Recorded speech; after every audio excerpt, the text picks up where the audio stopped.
in your community. And, like, it is rude to assume that people are just going to help you because they're kind, even, like, when everybody's trying to scrape by. So, this is talking about making basically a contract saying that they don't, like, the government's supposed to help you out and everybody's supposed to help each other. And the people in the capital are favored. Okay. And so they don't get split even. Even though all these people have these supplies, they can't expect kindness. And it'd be in vain for them to expect their benevolence. So even they don't just expect kindness from the people in the capital, which is why the government should have a situation where everything should be split equal, especially if these people are working for it and these people aren't, and they're getting all the stuff. They're giving all the revenue and the supplies that they are working for.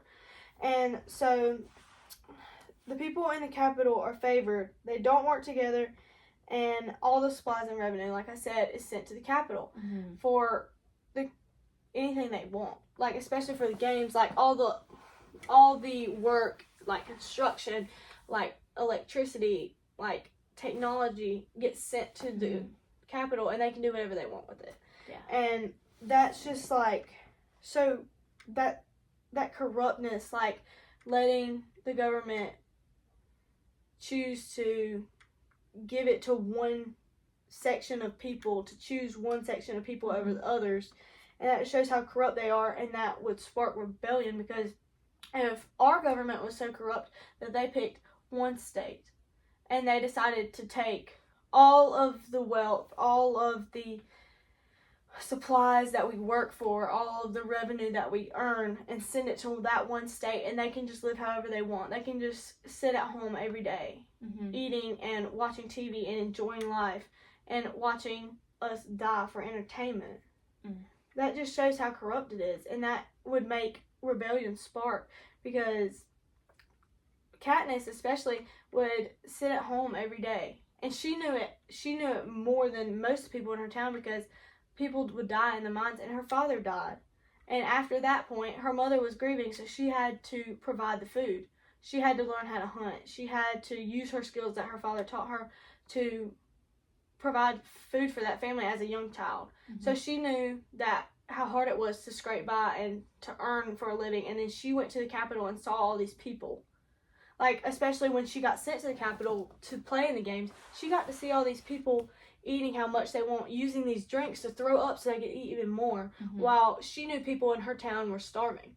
Yeah, I can even imagine. And that, in me, like, right before I went, whoopsie. right before she went to the games, like, she didn't even know she was going back into the games because they hadn't announced it yet, but she was doing a tour after her first games in the beginning of my book, and the capital was eating and celebrating their tour, and she couldn't do it. Like, she felt awful for these people in her town that she knew was starving, and seeing that and seeing all these people and how they lived made her view of the government, like, it changed her view. Like, she never thought that she knew the people in the capital were rich and had money, but they never thought that this much excess food. Like, they thought they would at least use it all and not be as wasteful. But, like, when they saw all this food, that food could feed probably their whole district, and it was just all being wasted. And that would upset them. And that just seeing the corrupt, like, government when they move up to the capital, I think set them in stone for the games and getting, like, so upset. Okay, now I'm going to transfer, and I'm going to talk a little about Montesquieu and the spirit of the laws. So, my quote is from this section, and it says, "A government may be so constituted as no man shall be compelled to do things to which the law does not oblige him, nor forced to abstain from things which the law permits." So basically, he's talking about a government should have a constitution so strong so that people should not be compelled to do things that are not lawful. But in my book, they didn't have laws for basic rights. And that just shows how corrupt it is, because this whole section that he wrote is saying that a government should be constituted. A government should have laws that protect the citizens' rights, and they should not be compelled to do things to which the law does not oblige them. So, like, he should not be asked to do things. He should not be asked to go and die in the games for entertainment. Yeah. He should not be asked to create and work a living to earn, like, barely even 10% of it. Like, he should not be asked to do those things. He should be able to have a basic life and earn his living and get what he worked for. Mm-hmm. And so their government was corrupted because they didn't contain a constitution. They didn't have laws that protected these citizens' rights. They were so corrupt that they didn't even think about these people needing these rights. They were just thinking, they were just using them. Mm-hmm. And being used as an object to work for your government is going to change your views. It's going to make you want to revolt. But being so suppressed by military and them being reminded every year of how the government was in control by the Hunger Games, the Capitol was using the Hunger Games to show these districts that they should never revolt again. Yeah. That they should never even try to stand up to the Capitol. It would make me upset. It would make me want to revolt, and it changed their views. And their government was corrupted because they didn't have basic human laws for survival in life. Like, they barely had running water. The people were, if you tripped and fell and cut your arm. Mm-hmm. Addison tripped and fell and cut her arm. Very likely. And she, all the way up. And especially in these jobs, like they had lumber, coal mines, they had fishing. Addison fell off a boat and hit her head. Addison cut her arm on an axe in the lumber. Addison got in an explosion in coal mines. They didn't have basic human medicines or like hospitals to help them survive. The government was so corrupt they didn't even care.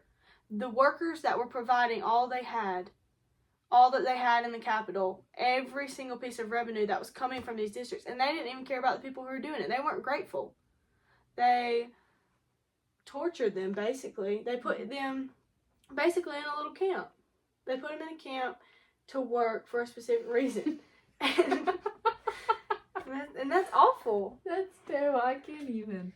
And one of my other essential questions was, how do the altered views of the citizens cause them to overthrow their current government? And in the end of my book, all these victors were in the arena, and they realized what was going on. And Katniss was thinking in her head something that her mentor had told her. Mm-hmm. And her mentor had told her, remember who the enemy was.